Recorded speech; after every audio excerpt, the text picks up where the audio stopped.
Bonjour à tous.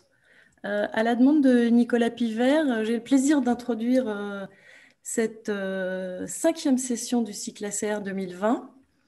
Ça fait maintenant 16 ans qu'avec le comité d'organisation, on prépare ces sessions et ces rencontres ô combien passionnantes et je tenais ici à les en remercier. Ce soir, nous accueillons 2 orateurs hautement qualifiés dans leur domaine, Laurence Guédon-Moreau et Dominique Pont, qui vont nous parler d'un sujet d'actualité, soigner autrement. Avant de passer la parole à Marc Lévesque, je vous rappelle que vous pouvez poser vos questions sur le Q&A situé en bas de votre écran et que nous nous retrouvons jeudi soir à 18h30 pour la conférence de clôture où nous accueillerons le philosophe André Comte-Sponville. Je laisse la parole à Marc Lévesque. Merci Cécile, bonsoir à tous. Merci également à Medtronic qui nous laisse un petit peu pour l'organisation de cette rencontre virtuelle et puis qui nous laisse la liberté éditoriale. Donc, on a le plaisir et l'honneur de modérer cette session avec Philippe Mabot, qui est professeur de cardiologie au CHU de Rennes. Dans un premier temps, on va accueillir Laurence Guédon-Moreau, qui nous parlera de la télémédecine au secours des organisations. On reviendra à cette occasion-là sur le coup de fouet qu'a donné la crise de la Covid à quelque chose malheur et bon. Donc, Laurence Guédon-Moreau est cardiologue au CHU de Lille, responsable de l'unité de rythmologie et responsable de la télécardiologie. Et c'est en sa qualité de chargée de mission santé numérique et toute son expertise dans le télésoin qu'elle va nous parler de la télémédecine. Puis après, on accueillera Dominique Pont pour le numérique dans le Ségur, qui est toulousain, directeur de la clinique Pasteur à Toulouse et responsable ministériel du numérique en santé auprès de notre ministre des Solidarités et de la Santé, Olivier Véran. Voilà, Laurence, je vous laisse la parole pour la télémédecine au secours des organisations. Très bien, bonsoir à tous et merci pour cette introduction. Alors, c'est vrai que la télémédecine s'est invitée dans la crise sanitaire que nous vivons. Crise sanitaire, certes, mais aussi crise économique et crise sociale. Et nous pouvons dire d'emblée la télémédecine a apporté ses atouts et aussi montré ses limites dans ces 3 versants, sanitaire, économique et social. Dans le débat de ce soir, nous concentrerons toute notre attention surtout autour de la crise sanitaire, et je vais partager avec vous mon point de vue de médecin. Rappelons en premier lieu brièvement ce qu'est la télémédecine. Tout simplement une pratique médicale à distance qui utilise les technologies de l'information et de la communication dans un but de prévention, de dépistage des maladies et de soins. C'est une composante de la télésanté. Elle est réservée aux professionnels médicaux, que sont les médecins, les chirurgiens dentistes, les sages-femmes, contrairement aux télésoins qui, lui, concernent les pharmaciens et les auxiliaires médicaux. Alors, la pratique de la télémédecine se fait autour de 5 actes. Vous le savez bien, que la législation française a eu le grand mérite de définir très simplement et de façon assez pragmatique dans le décret d'application du 19 octobre 2010 de la loi 2009 HPST, Hôpital Santé Territoire. Ces actes de télémédecine rassemblent la téléconsultation, la télésurveillance, la téléexpertise, la téléassistance et la régulation médicale. Dans le développement de la télémédecine en France, nous pouvons clairement dire qu'il y a eu un avant, qu'il y a un pendant et qu'il y aura un après cette crise sanitaire. Alors, avant la crise sanitaire, la communauté médicale et ses patients expérimentaient, on peut dire, les balbutiements de la télémédecine, balbutiements qui traînaient en longueur dans le temps. Cela se faisait sous de multiples et riches, d'ailleurs, initiatives, pour la plupart locales ou régionales.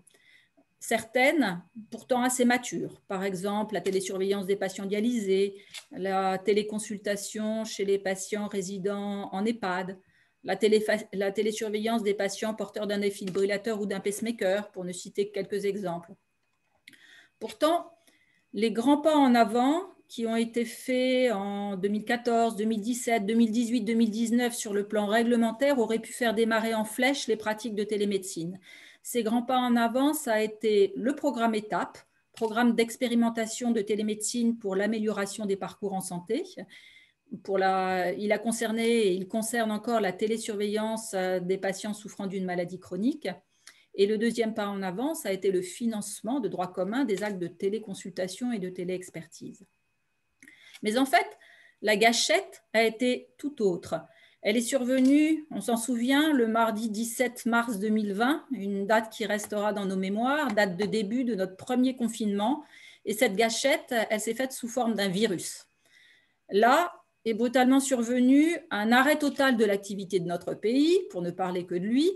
Sur le plan de la santé, nombre de cabinets médicaux, en particulier de spécialités, ont été dans un premier temps fermés ou bien désertés par les patients, empreints de la terreur de contacter la Covid-19. Dans les établissements hospitaliers, publics et privés, toute l'activité programmée s'est vue interrompue au profit des urgences vitales et de l'activité Covid. Toutes les ressources, et en particulier toutes les ressources humaines, ont dû être mobilisées sur ce SARS-CoV-2, comme on l'appelle. Les cardiologues, les anesthésistes, les dermatologues, spécialistes habituellement peu confrontés aux maladies infectieuses, pour ne citer qu'eux, se sont transformés en infectiologues. Alors la réaction à tout cela a été, on va dire, immédiate. Et surtout, elle a été possible sur le sujet qui nous préoccupe ce soir, la télémédecine, car il y avait eu de la préparation. Préparation non pas à la crise sanitaire, mais préparation à l'essor de la télémédecine. Prenons quelques exemples de cette préparation. Premier exemple, dans notre région des Hauts-de-France, le programme Prédis était dans les cartons.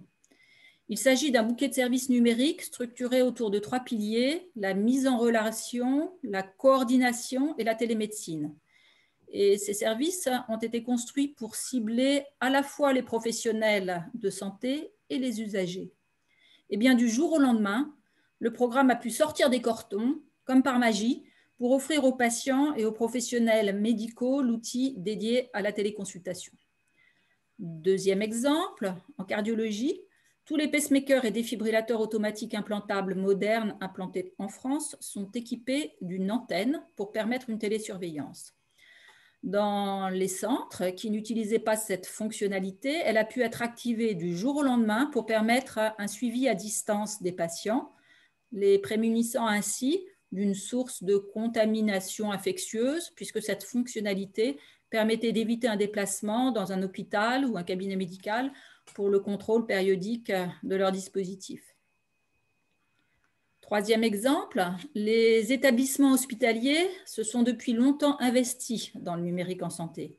Dans notre CHU de Lille, la direction des ressources numériques s'est du jour au lendemain mobilisée pour nous fournir du matériel et notamment ces fameuses webcams utiles pour la pratique de la téléconsultation. Certes, cela a contribué à l'épuisement des stocks des fournisseurs aux dépens du public, du télétravail, des apéros Zoom, mais pour nous, ça a été salvateur et nous devons, je pense, saluer la réactivité immédiate de notre service dédié au numérique ici au CHU de Lille. Même chose pour la réactivité de notre direction de la performance et de l'organisation qui a mis en 2 temps 3 mouvements à notre disposition des tutoriels, des foires aux questions, pour accélérer la formation des professionnels pour la pratique de la télémédecine. Enfin, les activités de télémédecine ont fait l'objet de dérogations réglementaires. Monsieur Pont va peut-être en parler tout à l'heure, qui les ont fait sortir au moins temporairement, on va dire, de leur carcan. Peut-être que c'est un mot un peu trop fort, mais il y avait quand même un certain carcan. Alors, quels ont été les bénéfices? Certains bénéfices évidents viennent tout de suite à l'esprit. Le premier étant d'éviter aux patients, en particulier aux patients fragiles, de sortir de leur confinement en vue d'une consultation présentielle pour un motif aigu ou chronique, en prenant le risque d'être contaminés. Le second bénéfice, tout aussi évident, était de soigner à distance les patients infectés par le fameux virus dans la mesure où une hospitalisation n'était bien sûr pas nécessaire, afin d'éviter qu'il ne contamine autrui. Cela est valable d'ailleurs pour la pandémie de Covid-19, mais aussi pour les épidémies hivernales annuelles de grippe, de gastro-entérite et autres. Alors à côté de cela, cette crise sanitaire a été à l'origine d'une véritable, on peut dire, incitation à expérimenter la téléconsultation. Incitation, il faut le souligner, que les mesures réglementaires favorables et les industriels fournisseurs de solutions n'avaient pas suffisamment généré, on peut dire. Ainsi, tous les médecins, les convaincus comme les réticents, se sont lancés. Il en va de même pour les patients. Chacun a donc pu se faire sa propre expérience pour avoir son propre avis éclairé en se débarrassant de ses préjugés, que ces préjugés soient favorables ou défavorables. Ici encore, prenons quelques exemples. Le psychiatre a pu s'apercevoir que la relation avec le patient n'était pas la même en présentiel et à travers un écran interposé. L'écran peut apporter une dimension supplémentaire à certaines relations difficiles à nouer en face à face avec un patient en présentiel. Bon. Certains anesthésistes ont découvert que la téléconsultation se prêtait extrêmement bien aux consultations pré-anesthésie, car ces consultations ne nécessitent souvent pas d'examen clinique du patient, en dehors tout au moins d'une inspection pour voir si le patient est facile ou non à intuber. Par ailleurs, en expérimentant la téléconsultation, les médecins ont pu imaginer les usages qu'ils pourraient en faire. Reprendre facilement contact avec un patient pour s'assurer que le traitement prescrit a été efficace, ou au contraire rechercher des signes d'aggravation qui nécessiteraient de revoir rapidement le patient. Dans notre discipline, en cardiologie, nous avons expérimenté par exemple la titration à distance du traitement de l'insuffisance cardiaque et on a constaté que ça nous a permis d'atteindre plus rapidement qu'habituellement les posologies cibles. Donc, vous voyez qu'on a découvert certains usages de la télémédecine qu'on n'imaginait pas forcément auparavant. Mais à côté des bénéfices que je viens de décrire, nous avons aussi pu percevoir les limites de la télémédecine, en particulier dans sa configuration actuelle et dans le contexte d'urgence dans lequel, bien sûr, elle a été déployée. La mise en pratique du jour au lendemain avec cette crise sanitaire s'est faite par des médecins non formés, ni à la technique, ni à la pratique, ni aux indications. On y reviendra tout à l'heure. Les usagers non plus n'étaient pas formés. Nous avons été témoins de situations pour le moins cocasses. Un patient connecté au volant de sa voiture avec son médecin téléconsultant, ne jugeant même pas utile de s'arrêter sur une aire d'autoroute pour le déroulement de la téléconsultation.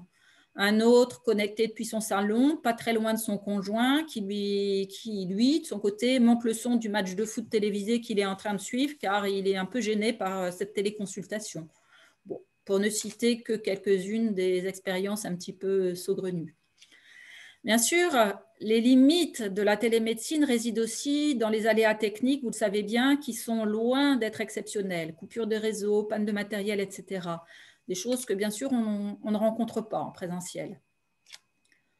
De plus, pendant cette crise sanitaire, les médecins ont perdu énormément de temps à requalifier leurs consultations programmées. L'objectif était de consulter à l'avance le dossier médical de chaque patient sur la liste pour déterminer si le rendez-vous présentiel devait absolument être maintenu ou bien si une téléconsultation était suffisante. Les secrétaires, quant à elles, ont également perdu beaucoup de temps car il n'y avait pas eu d'anticipation sur les possibilités de téléconsultation avec un patient donné. Les patients ont dû être joints un par téléphone pour savoir tout d'abord s'ils acceptaient la téléconsultation, s'ils disposaient d'une adresse email pour la convocation, l'envoi d'un lien Internet et s'ils étaient équipés eux aussi d'une webcam. Et si tout cela avait préalablement été consigné dans le dossier administratif du patient, cela aurait bien sûr évité des pertes de temps à un moment où finalement l'ensemble du personnel devait élargir sa mobilisation vers les patients souffrant de la Covid-19. Et puis, à côté de ces bénéfices, de ces limites, on peut dire qu'il y a eu aussi certaines dérives, forcément. La principale a été la dérogation réglementaire pour la réalisation de dites téléconsultations par téléphone, alors qu'une téléconsultation nécessite par définition un contact visuel avec le patient. Cependant, cette dérive a certainement été très utile pour certains patients démunis d'une possibilité technique de téléconsultation depuis leur domicile ou par exemple depuis une officine proche de chez eux. Alors maintenant, comment devons-nous nous projeter dans l'avenir de la télémédecine? Il me semble que nous devons, dans un premier temps, avoir un souci de formation. Formation des médecins, formation au choix d'une solution de téléconsultation ou de télésurveillance. Formation à la technique pour que cette composante technique ne constitue pas un obstacle ou une distraction, on va dire, dans la relation du médecin avec son patient. Formation à la pratique. De la téléconsultation ou de la télésurveillance, oui, mais pour quel patient?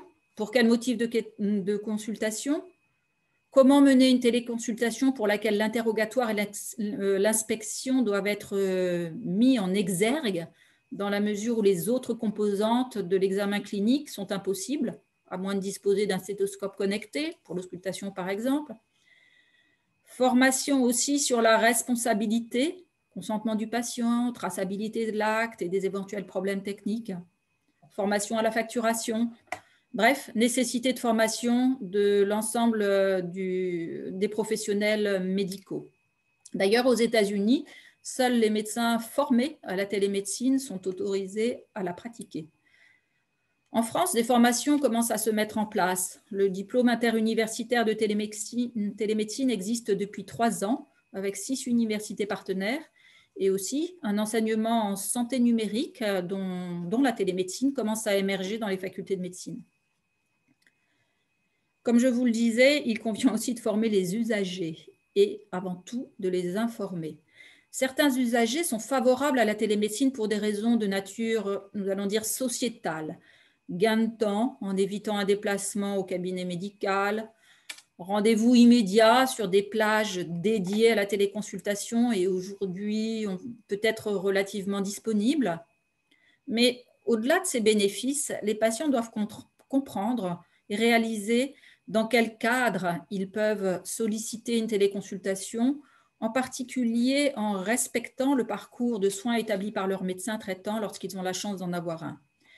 Les patients doivent être responsabilisés, ils ne doivent pas mobiliser pour un motif futile un médecin pour une téléconsultation sous prétexte que c'est facile pour eux d'obtenir cette téléconsultation.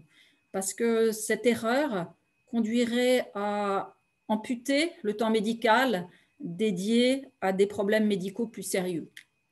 Et enfin, bien sûr, comme les médecins, les patients doivent être formés sur le plan technique et sur le plan de la pratique.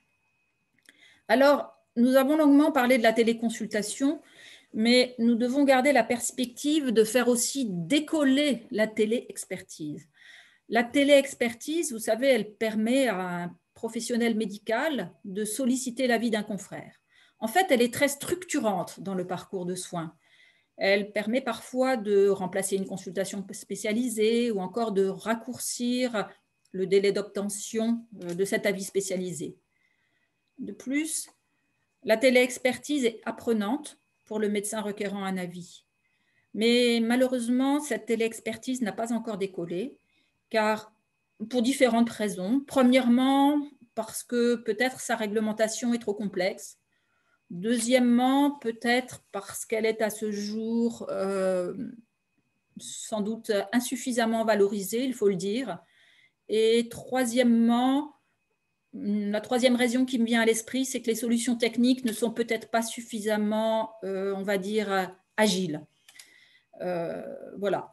Alors, pour conclure, je souhaite insister sur la nécessité, de mon point de vue, de garder de l'humain dans la pratique de la télémédecine. J'aime à dire que la télémédecine rapproche à distance le patient de son médecin et ceci a été et reste salvateur pendant cette crise sanitaire que nous vivons. Voilà, je vous remercie pour votre attention.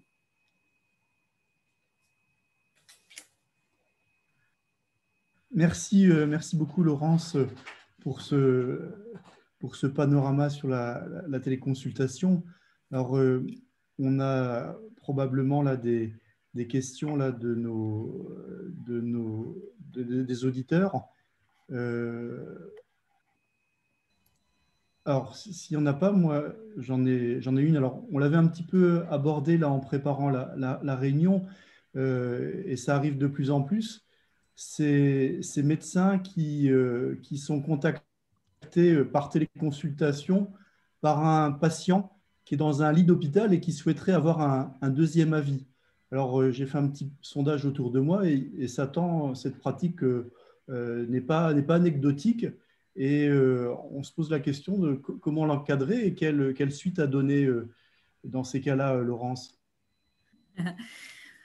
Oui, ça c'est vraiment une situation un petit peu inhabituelle et à laquelle on n'a pas été confronté jusqu'ici. Effectivement, on peut imaginer qu'un patient est hospitalisé et avec une équipe médicale et de soignants qui prend soin de lui.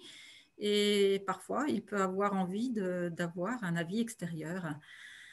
Alors ça, c'est difficile comme situation. Je pense que si j'étais sollicitée par l'un de mes patients pour ce cas-là, je demanderais à mon patient, il faudrait que ce soit un patient que je connaisse, évidemment, pas n'importe quel patient, mais un patient que je connaisse bien.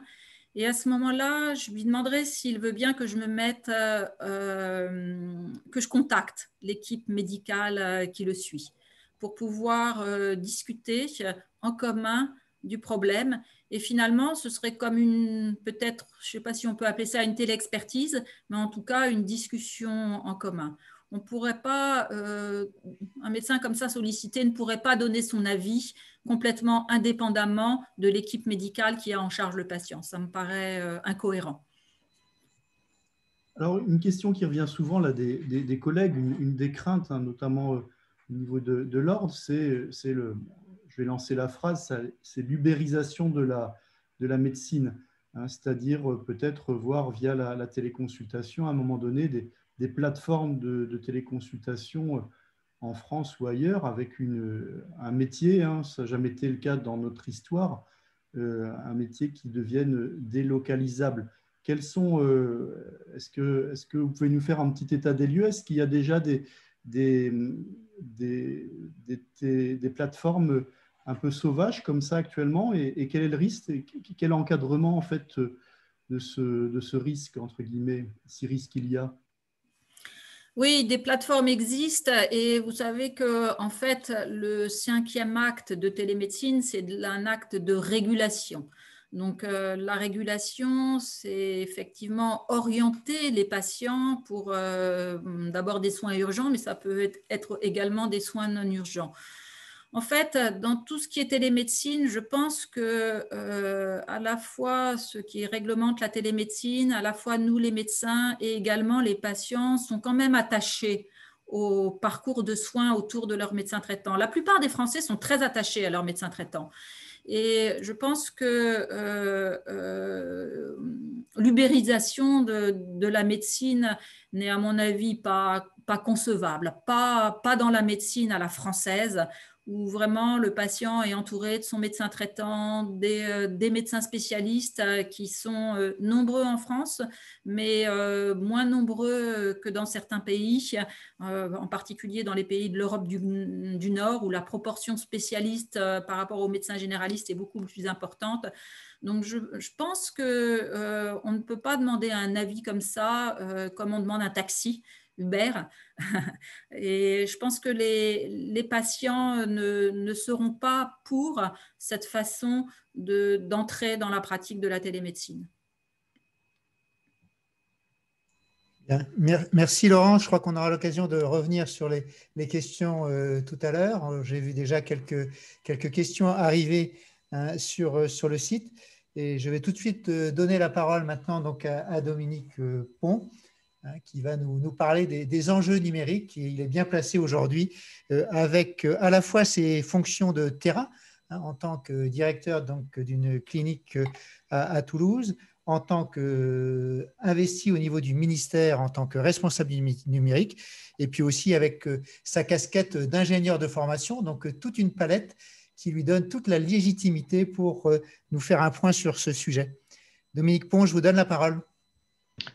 Bonsoir. Bon, très simplement et très humblement, ce que je vous propose pendant cette petite intervention là d'une grosse dizaine de minutes, c'est d'essayer de vous synthétiser un petit peu où on va actuellement au niveau du ministère de la Santé en matière de transformation numérique du système de santé. Le point de départ, en fait, c'est un rapport et un état des lieux qui a été fait, que j'avais fait il y a 2 ans avec Anne-Laure Coury de l'assurance maladie et qui dressait le constat du numérique en santé en France. Donc, c'était presque la préhistoire avant l'arrivée de la Covid-19. Et en fait, le constat que je peux faire depuis une vingtaine d'années que je suis dans le secteur de la santé sur le terrain, les mains dans le cambouis, notamment en matière de numérique en santé, c'est qu'on a globalement échoué collectivement depuis 20 ans en matière de transformation du système de santé par le numérique. Franchement, on n'est pas dans le match aujourd'hui de ce qu'on devrait être en droit d'attendre d'un pays comme le nôtre. En gros, par manque de vision, par manque de portage politique, par manque de volontarisme, par manque d'énergie et de capacité à avancer collectivement dans la même direction, en fait, le numérique en santé, depuis une grosse quinzaine d'années, s'est développé sans règles, sans principes, sans doctrine et de façon un peu anarchique. Voilà, chacun faisant ce qu'il veut, donc en fabriquant des logiciels qui pour le médecin de ville, qui pour l'hôpital, qui pour le pharmacien, qui pour l'EHPAD, etc. Et sans cadre précis, sans cadre et sans socle clair et commun, on s'est retrouvé voilà, avec une foison d'outils différents qui ne sont pas capables de communiquer les uns avec les autres et qui ne sont pas aux normes en matière de sécurité numérique. Et donc, globalement, la grosse conséquence de ça, c'est qu'on parle de choses emblématiques qui marchent quelque part, mais de façon homogène sur le territoire français. En fait, on n'a pas de parcours de soins numériques fluide avec des patients dont le dossier se transmet bien de l'hôpital à l'établissement de soins de suite, ensuite à l'infirmière libérale, puis au pharmacien. En fait, tout ça, tout marche en silo avec aucune fluidité dans le partage sécurisé des données de santé entre les professionnels de santé.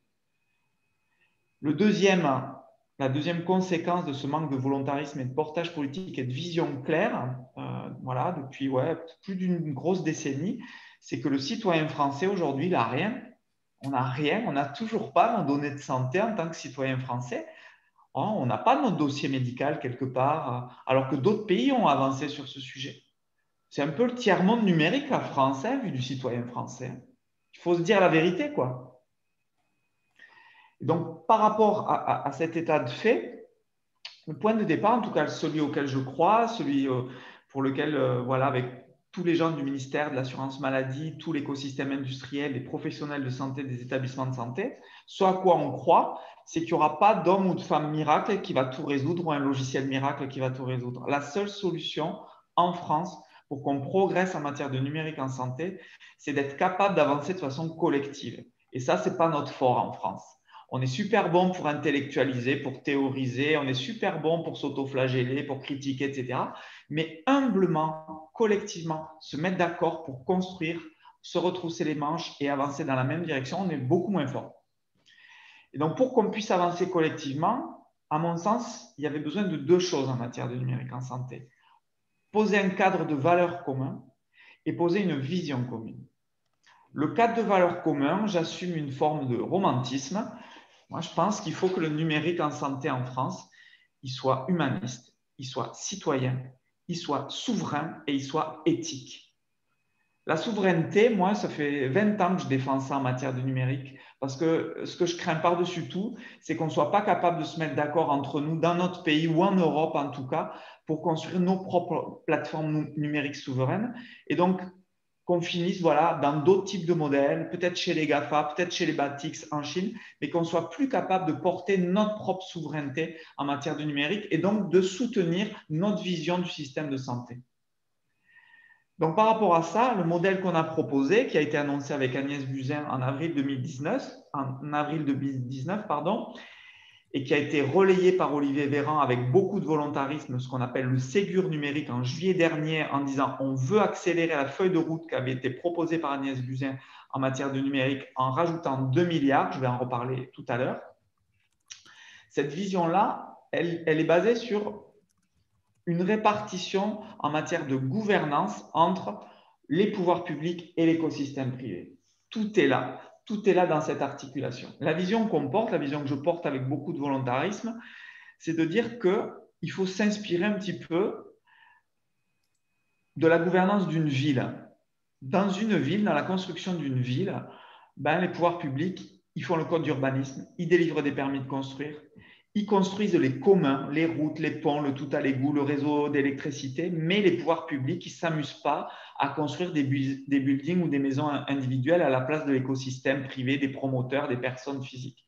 Et à contrario, les promoteurs ou les personnes individuelles, elles ne s'auto-délivrent pas un permis de construire et elles ne fabriquent pas leur centrale nucléaire ou leur station d'épuration comme ça. Le numérique en santé, depuis 15 ans, c'est l'inverse. Les pouvoirs publics, sur une lubie, vont faire un building plein champ, ne vont pas s'occuper du code d'urbanisme et les industriels vont fabriquer leur code d'urbanisme, leurs routes, leurs ponts, leur tout à l'égout, etc. Il faut qu'on arrête ce système-là. Donc, toute la vision qu'on porte, en fait, elle se résume par ce dessin qui résume toute la vision qu'on porte et toutes les actions ultra pragmatiques, techniques, pas très glamour, un peu obscures, mais qui sont indispensables en matière du numérique, sont des tâches très techniques et qui sont résumées sur cette vision de la maison. L'idée de cette maison du numérique en santé en France qu'on propose, c'est de dire que maintenant, tous les logiciels de santé en France, que ce soit en ville, à l'hôpital, dans les EHPAD, dans le secteur sanitaire ou médico-social, tout le monde doit respecter le même code d'urbanisme qui sont ces règles de sécurité, d'éthique, d'interopérabilité. Il n'y a pas le choix. On ne peut pas développer des outils numériques en France, en Europe, qui ne respectent pas ces standards-là. En tout cas, on ne peut pas bénéficier de financement public si on ne respecte pas ces principes-là. Au-dessus de ce code d'urbanisme que vous voyez tout à fait en bas de la maison, qui est porté, on assume ça de façon régalienne. Voilà, tous ces acronymes techniques compliqués, en fait, tout ça en matière de numérique, c'est tout simplement les routes, les ponts, les réseaux d'électricité indispensables et rendus opposables à l'ensemble des industriels, l'ensemble des hôpitaux, des professionnels de santé qui doivent s'appuyer sur ces socles techniques. Ces socles techniques, c'est des choses assez simples au fond. C'est de dire que si on veut parler du même patient et se partager de façon sécurisée des données de santé, il faut qu'on ait un seul identifiant en France qui identifie chaque Français. Il y a encore 18 mois, ce n'était pas possible. On s'est battu pour qu'il y ait un identifiant national de santé en France, comme ça se fait dans tous les pays civilisés. De la même façon, chacun ne va pas se remettre à inventer ce qu'est une messagerie sécurisée de santé, ce qu'est un annuaire des professionnels de santé. En France, c'est ça, c'est ce bazar-là. Tout le monde réinvente la roue partout avec une déperdition incroyable d'énergie, de financement, etc. Mais maintenant, on assume, c'est l'État qui pose ses fondations, ses objets techniques et rendra opposable le fait que tous les logiciels doivent se connecter sur ces mêmes briques. L'avantage de ça, c'est qu'à partir de là, les industriels, de façon gratuite, ils bénéficient de socles communs et, vu du professionnel de santé, comme par hasard, les logiciels vont se mettre à être plus fluides, à communiquer les uns avec les autres sans qu'on ait besoin de se déconnecter, se reconnecter 10 fois. On va parler de la même donnée de santé qui va naviguer de façon sécurisée et plus sur Gmail ou sur WhatsApp comme on le voit encore. Et au-dessus de ça, dans la maison, dans cette maison que vous voyez au-dessus, et sans rentrer trop dans les détails, on va proposer à partir du 1er janvier 2022 pour chaque citoyen français, à sa naissance et jusqu'à sa mort, un espace numérique de santé qui sera notre carnet de santé numérique personnel, rendu au citoyen, à la main du citoyen, pour que le citoyen soit le boss, soit le patron de ses données de santé, que ce soit lui qui donne les consentements pour qu'on accède à ces données de santé, pour qu'il puisse bénéficier d'une adresse de messagerie sécurisée de santé pour discuter, récupérer ces données et devenir acteur de sa santé. Et dans cet espace numérique de santé seront labellisées, référencées toutes les applications numériques de santé développées pour le citoyen, mais avec un tampon d'éthique, de sécurité, d'interopérabilité validée par les pouvoirs publics pour être sûr qu'on construit quelque chose qui soit fluide pour le citoyen français. Ça, c'est le mur qu'on voit en vert de la maison et de la même façon, en miroir de ça, il y aura la même chose pour les professionnels de santé. L'État reprend la main pour fixer les règles, construire le socle, construire les fondations et stimuler l'innovation de l'écosystème privé, mais en disant réinventez pas la roue, quoi. Ne construisez pas des routes, construisez des maisons, construisez des salles à manger, construisez des choses innovantes et avec un usage fait pour créer de l'innovation, tracter des filières économiques en France sur de l'innovation, mais réinventez pas ce qui est du rôle du régalien. Lorsqu'on a posé ce principe-là, voilà, il y a 30 actions qu'on suit de façon déterminée, pas à pas. Et je vous prie de croire que toutes ces actions qui sont dans la feuille de route est calée jusqu'à mi-2022, on ne perd pas un mois. On veut absolument de façon obsessionnelle, quasi névrotique, tenir les engagements sur lesquels on a posé toute cette feuille de route. Et puis en plein milieu est arrivé Covid-19. En tant que directeur de clinique, c'est une horreur. En tant que patron du numérique en santé au ministère de la Santé, je vais le dire, c'est peut-être choquant, ça a été presque une bénédiction. Parce qu'en fait, le numérique a quitté le sujet des experts et des geeks pour devenir un sujet grand public. L'explosion des téléconsultations, les usages du numérique se sont développés. Alors, ils se sont développés de façon un peu chaotique parce que cette feuille de route, cette fameuse maison, on est au milieu du gué. Dans 18 mois, Covid-19 sera géré totalement différemment, avec beaucoup plus d'effets de levier pour pouvoir engager des systèmes beaucoup plus fluides en matière de numérique. Mais malgré tout, Covid-19, ça a été sur le terrain des start-upers, des industriels, des professionnels de santé, héros du numérique en santé. Énormément de créativité, d'imagination, tout ce qu'on aime en France s'est développé. Il y a même les pouvoirs publics ont fait des choses qui sont des quasi-exploits. On a créé un système d'information pour le dépistage Covid qui connecte tous les labos de France PCR et puis maintenant sur les tests antigéniques. En 1 mois et demi, c'était fait là où d'habitude pour les pouvoirs publics, il faut 10 ans pour faire un truc comme ça. Donc on voit qu'on a les ressources, on voit qu'on a l'énergie, mais maintenant il faut qu'on se mette d'accord pour avancer de façon collective sur ces mêmes principes, ces mêmes règles pour qu'on bénéficie de valeurs ajoutées communes autour de ça.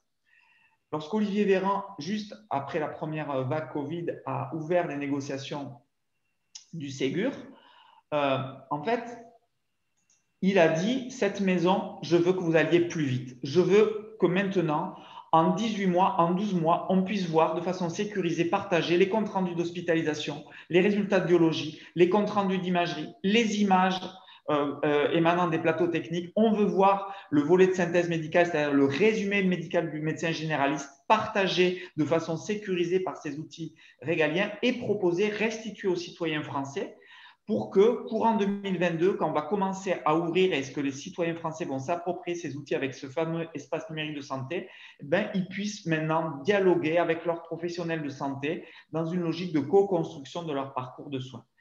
2 milliards annoncés, c'est autant que la culture quand même. Il faut voir que c'est inédit en France. On n'a jamais connu des montants comme ça investis dans le numérique en santé en France.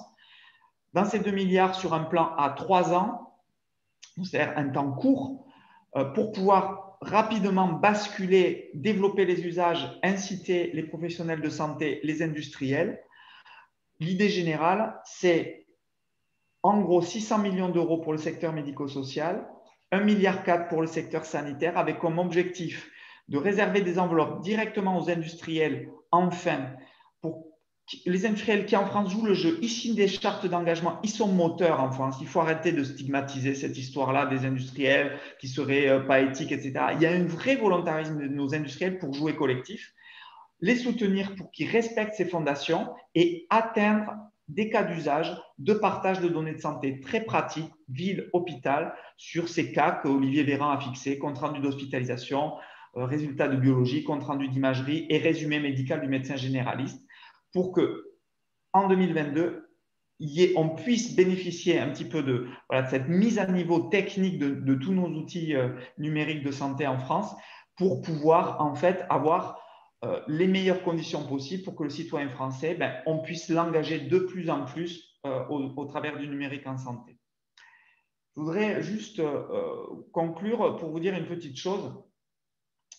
On est au pays de l'autoflagellation, du scepticisme permanent, on est dans l'autodénigrement permanent en France. C'est notre culture, c'est notre façon de réagir, c'est notre façon de gérer notre stress. Moi, je pense qu'on a une responsabilité collective sur des sujets aussi importants. si on ne veut pas finir chez les GAFA, si on veut garder notre souveraineté, si on veut sauver notre modèle de santé basé sur la solidarité, si on veut que notre tradition de pensée plutôt respectueuse des libertés individuelles, humaniste, etc., si on veut, dans le monde moderne et de demain, être maître de ça et ne pas pleurer en disant qu'on a perdu notre souveraineté numérique comme on a perdu notre souveraineté industrielle, il faut qu'on soit humble, il faut qu'on soit positif, il faut qu'on construise ensemble.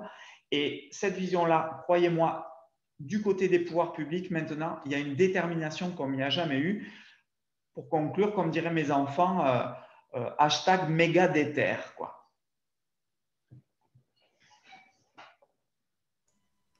Merci beaucoup, Dominique Pont, pour vos informations qui sont essentielles pour le développement de la télémédecine. Donc, si j'ai bien compris vos propos, le fameux DMP dont on parle depuis si longtemps, je pense que c'est quand M. Philippe Douste-Blazy était ministre de la Santé, un cardiologue par ailleurs, qu'on a entendu parler de la première fois de ce terme.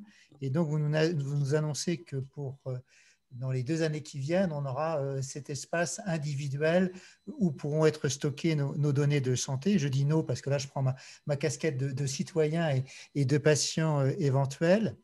Et puis, vous évoquez aussi quelque chose qui m'avait personnellement toujours étonné, qui était cet identifiant, entre guillemets, national. On a tourné autour de ce sujet, mais pendant des années et des années. Comment avez-vous réussi à débloquer ce problème de l'identifiant pour que ce soit accepté par tout le monde? Alors, en fait, je vais commencer par à répondre à la deuxième question. On a fait toute l'année 2019, on a passé quasiment aucun temps à Paris, au ministère. On a fait le tour de France du numérique en santé pour rencontrer l'écosystème, aller sur les territoires, partout. Dans tous les territoires, on est allé partout. Et en fait, on racontait ça. On disait, on va faire ça. C'est-à-dire, l'État redevient autoritaire en quelque sorte. Ben, figurez-vous, Philippe, que les gens ils nous ont dit, enfin, vous redevenez autoritaire avec nous. Et en fait, quand les gens leur disaient, mais vous ne trouvez pas ça complètement idiot qu'on crée un identifiant basque de la banlieue toulousaine, un autre du Val-de-Marne, un autre à l'île de la Réunion, qu'on dépense des centaines de millions d'euros là-dedans, alors qu'on aurait pu se mettre d'accord pour avoir une bonne fois pour toutes un identifiant numérique de santé en France, tout le monde l'implémente. Mais les gens disaient, ben oui, mais soyez-vous volontariste pouvoir public. Dès lors que ça, on a senti que tout le monde était d'accord sur ce sujet, eh ben, on est allé discuter avec la CNIL et puis on a remis du volontarisme politique, puis on a sorti le décret et puis ensuite l'assurance maladie a développé le téléservice, puis maintenant on est dans la phase d'implémentation de cet identifiant numérique de santé et donc il va falloir maintenant qu'on soutienne les hôpitaux, les industriels parce que ça a un coût de réimplémenter ça dans les logiciels et on va le soutenir. Mais en fait, la vision commune, elle préexistait, c'était le volontarisme politique en fait qu'il fallait réimpulser. Concernant la deuxième question qui est le DMP, en fait le DMP, pour tout vous dire, il a été lancé médiatiquement par Philippe Douste-Blazy depuis ma clinique quand j'étais responsable informatique pour illustrer ce que ça pouvait être sur le terrain. Et en fait, je me rappelle, quand j'expliquais à Philippe Douste-Blazy, je lui disais, vous savez Philippe, un point clé, c'est qu'il faudra que le DMP, le P reste toujours personnel, patient, et pas professionnel. Il faut impliquer le citoyen. Il ne faut pas qu'il y ait un long tunnel avec le citoyen. Et en fait, ce qui s'est passé avec le DMP, c'est qu'on a mis un temps infini à se mettre d'accord entre tous les industriels, tous les professionnels de santé pour que ce P devienne partagé entre professionnels. Et en fait, on a tergiversé longtemps alors que d'entrée, à mon avis, il fallait mettre le citoyen au cœur du truc. Que ça soit d'abord l'outil du citoyen. Alors, ce n'est pas parfait, bien sûr. L'espace numérique de santé, on va avoir des critiques. Vous connaissez la France, il y aura les sceptiques, il y aura les cyniques, il y aura tout ça. Mais je suis persuadé qu'il y a aussi un temps particulier d'alignement de planète où si on propose aux citoyens français, garanti par les pouvoirs publics, souverain, régalien, pas en Californie, en France, un espace où vous pourrez vous-même ranger vos données de santé, comme vous rangez à la maison dans votre petit fichier vos derniers résultats de bio. Vous pourrez demander avec une adresse de messagerie sécurisée à votre médecin ou à votre hôpital qui vous renvoie vos données. Vous pourrez consulter petit à petit les données qui sont partagées entre les professionnels via le DMP, puisque l'argent du Ségur va servir à ce que tous ces connecteurs se fassent pour que les logiciels, les médecins aient enfin des logiciels ergonomiques. Et il y aura un store, c'est-à-dire un catalogue d'applications labellisé par les pouvoirs publics, mais développé par tout notre écosystème. Et bien, petit à petit, de mois en mois, humblement, le sujet va avancer parce qu'en fait, ce n'est pas Dominique Pont qui invente un truc révolutionnaire, c'est que collectivement, on se sera mis d'accord pour faire avancer ce sujet pour le citoyen français. C'est pour ça que je suis optimiste. Vous avez évoqué aussi le positionnement par rapport au GAFA. C'est un sujet dont on entend beaucoup parler. C'était un sujet notamment autour du Health Data Hub. Donc, est-ce que pour vous, c'est une crainte, c'est un plus? Comment vous vivez ce positionnement, entre guillemets, de ces grands leaders internationaux? Et je ne parle pas éventuellement des leaders chinois dont on voit arriver de plus en plus les technologies sur le marché. Je ne vais pas refaire tout le débat sur la 5G, par exemple. Comment vous voyez ce positionnement, entre guillemets, de l'enjeu français, que vous avez bien décrit, par rapport à ces enjeux internationaux et extraterritoriaux? Je me rappelle, moi, quand j'étais petit, on entendait c'est plus possible de faire de l'industrie en France. On est foutu, quoi. Il faut externaliser tout à l'extérieur. J'ai connu ça, j'ai connu ce genre de discours des gens qui disaient de toute façon, il faut être très gros, il faut être des multinationales. Et puis aujourd'hui, on se dit non, mais au fond, on s'est fait intoxiquer. On aurait très bien pu développer un écosystème industriel, peut-être moins puissant qu'en Allemagne, peut-être un peu plus petit, mais plus agile. On aurait pu garder une souveraineté. Et puis vous vous rappelez qu'on a quand même pleuré pendant la crise Covid-19 de ne pas être capable de fabriquer nos masques ou nos circuits clos de respirateurs.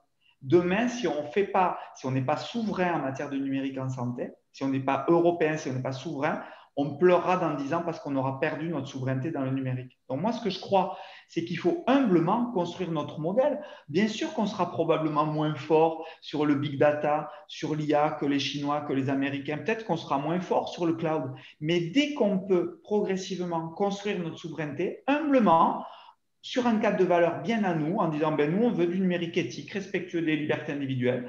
Un espace numérique de santé, c'est jouable en France et en Europe.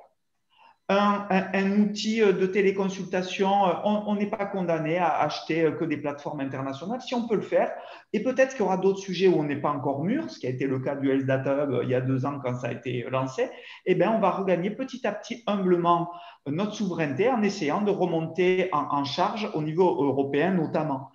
Ce qu'il y a, c'est qu'en fait, il faut sortir du cycle infernal fantasme et frustration. Parce qu'on est à moitié fasciné, à moitié effrayé par les GAFA ou les Batix en Chine, mais on ne se met pas au boulot. Moi, ce que je dis, c'est OK, ils sont plus forts que nous sur certains sujets, donc ils sont incontournables sur certains sujets. Là où on peut construire notre modèle, allons-y, arrêtons de tchatcher, construisons notre modèle souverain petit à petit. Et je suis persuadé que si on maintient une vision pragmatique, humble, qui construit autour de valeurs du numérique, soit humaniste, citoyen, souverain, on va attirer tous les meilleurs talents parce que tous les mecs ou les nanas qui sortent des écoles, les cerveaux de demain, ils seront moins à la recherche de fric ou d'ego que de sens. Si on incarne le sens dans le numérique, on attirera les talents, les entrepreneurs. Mais maintenant, il faut bosser, quoi.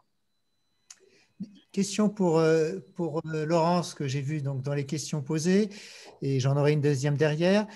C'est finalement, est-ce que l'accès très facile à la téléconsultation ne va pas être une cause de surconsommation médicale, avec éventuellement des patients qui vont aller papillonner auprès de différents intervenants, et finalement, ça va poser la question de est-ce qu'on va garder un pilote centralisé, qui est aujourd'hui normalement le médecin référent? Donc, est-ce qu'on va garder cette option, entre guillemets, de choix qui seront décidés à partir d'un médecin référent, où on va aller picorer, surconsommer? Qu'est-ce que vous en pensez, Laurence? Oui, c'est la question, je l'ai évoquée tout à l'heure. En fait, il faut se dire aussi qu'en France, il y a un certain nombre d'usagers, on va dire, qui n'ont pas de médecin traitant. Donc, ils sont finalement un petit peu contraints d'aller picorer, comme tu disais, Philippe, à droite et à gauche. Et ça, on va arriver dans un creux de la démographie médicale. C'est la raison pour laquelle il me semble qu'il sera très, très important d'informer les patients et de les responsabiliser. Je le disais tout à l'heure, je pense que l'ensemble de nos concitoyens peuvent tout à fait comprendre s'ils mobilisent toutes nos ressources médicales et paramédicales pour des motifs un petit peu futiles, eh bien, tous ces professionnels ne seront plus disponibles pour eux-mêmes ou pour leur famille le jour où il y aura un motif sérieux de consultation.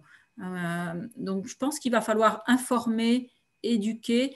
Les usagers ne se rendent pas compte du chemin qu'on a déjà parcouru autour de la télémédecine. C'est un chemin quand même immense. Il reste beaucoup de choses à parcourir, mais il faut faire de l'information. C'est que par l'information et la formation qu'on arrivera vraiment bien à progresser et à éviter cette effectivement ubérisation de la médecine. J'aime pas du tout ce mot-là autour de la médecine.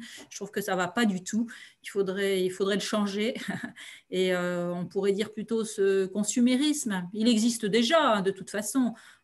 Si on supprimait toutes les consultations un petit peu inutiles, c'est-à-dire les consultations finalement qui ne sont pas suivies d'un changement dans la prise en charge du patient, un changement dans son traitement médical, dans sa prise en charge globale. Et c'est vrai qu'il y a beaucoup de consultations qui ne donnent pas lieu à ces changements-là. Et finalement, ces consultations doivent être considérées comme inutiles. Et il va falloir qu'on soit vigilant, pas seulement autour de la télémédecine, mais dans les consultations en général, pour éviter ce consumérisme médical qui est coûteux et qui est inutile. Une question pour tous les deux.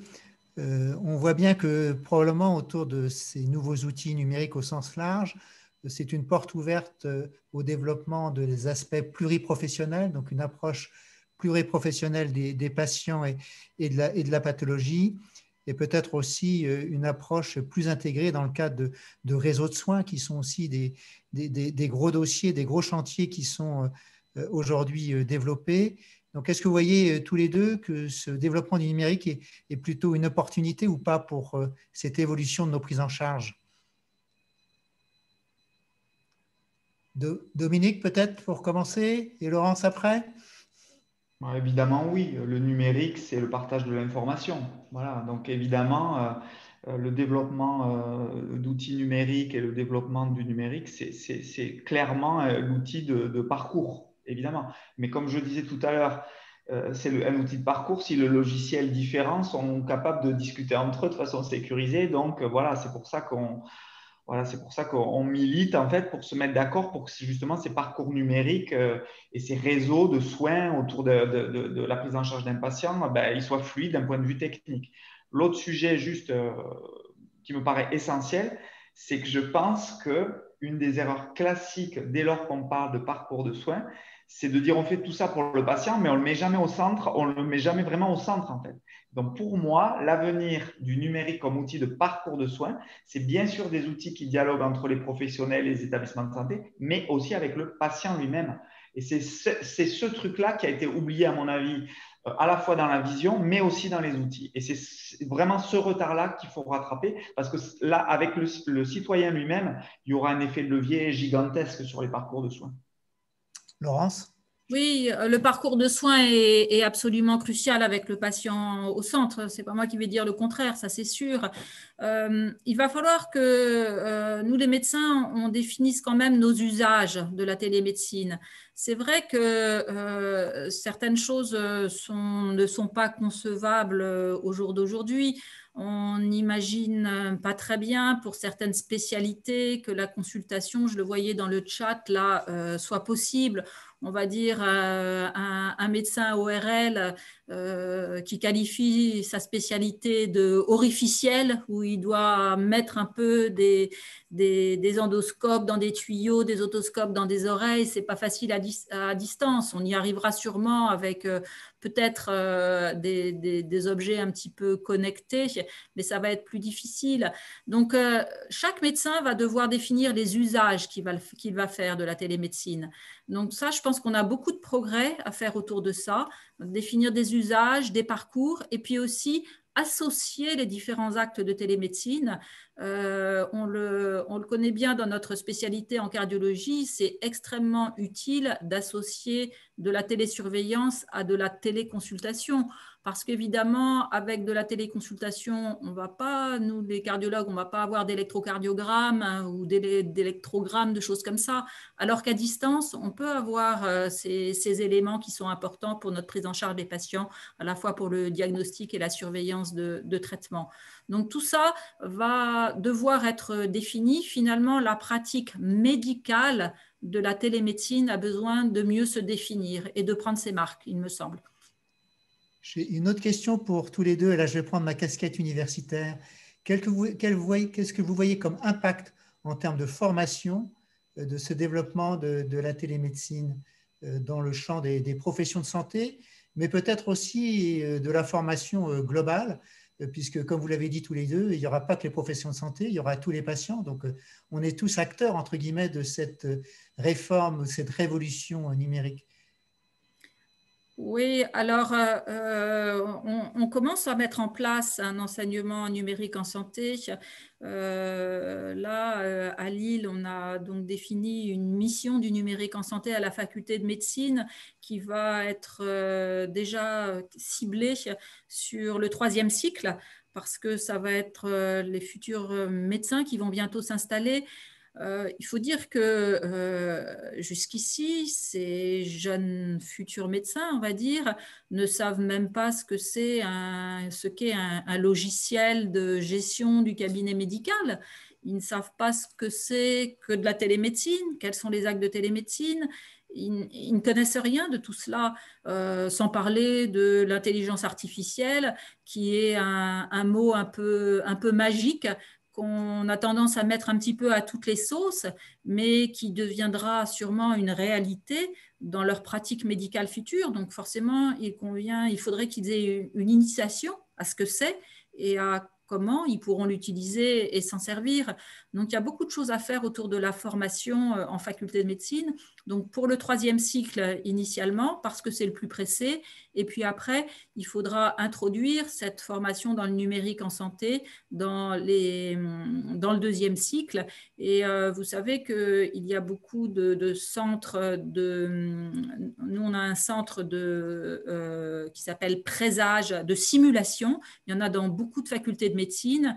Et là, on peut faire aussi de la simulation en télémédecine et puis de la simulation dans bien d'autres choses, simulation qui fait intervenir le numérique en santé. Donc vraiment, vraiment, c'est très, très riche la formation qu'on peut fournir autour du numérique en santé globalement. Une question pour Dominique Pont. Là, au sujet des GAFA, on leur prête des moyens colossaux et on dit souvent finalement le seul moyen finalement de pouvoir rivaliser avec les GAFA pour proposer un système alternatif, c'est l'Europe. Tout à l'heure, vous avez beaucoup parlé de souveraineté. Finalement, est-ce qu'il y a des projets actuellement plus européens pour donner davantage de chances et de moyens à un système numérique, pas français, mais européen? Bon, je vais vous répondre sur la question de ce qui est en cours au niveau européen, mais moi, je pense qu'on s'est fait intoxiquer le cerveau sur cette histoire qu'il n'y a que les GAFA qui ont les moyens de faire du numérique sérieux dans le monde d'aujourd'hui. C'est un peu comme si on nous avait raconté qu'il n'existait que des forêts de baobab. Ben non, il y a des forêts où il y a des chênes, des ormeaux, des buissons, etc. Et c'est l'écodiversité, en fait, qui fait la résilience. Donc, moi, je pense qu'il y a matière, à notre échelle, en France, en Europe, de développer autre chose que du big.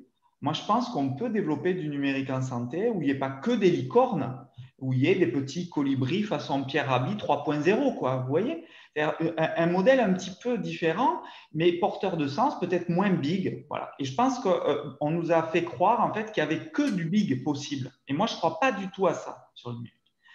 Ensuite, sur la question européenne, en fait, effectivement, l'avenir, concrètement, on le sait, si on arrive à définir un partage de valeurs voilà, au sein de l'Union européenne, le RGPD vient de l'Europe quand même. C'est-à-dire, on voit bien que la garantie éthique sur la sécurité des données, sur les libertés individuelles, ça vient de l'Europe en matière de numérique notamment. Donc, il y a des travaux pour partager en fait tout ce qui se fait parce que les initiatives sont globalement à peu près pareilles dans tous les pays européens et pour harmoniser en fait nos travaux, notamment sur toutes les fondations basses de la maison dont je vous parlais tout à l'heure, pour qu'en fait les identifiants se connectent entre eux, que si on construit un dossier médical partagé en France, il soit basé sur les mêmes normes qu'en Allemagne, au Portugal, etc., etc.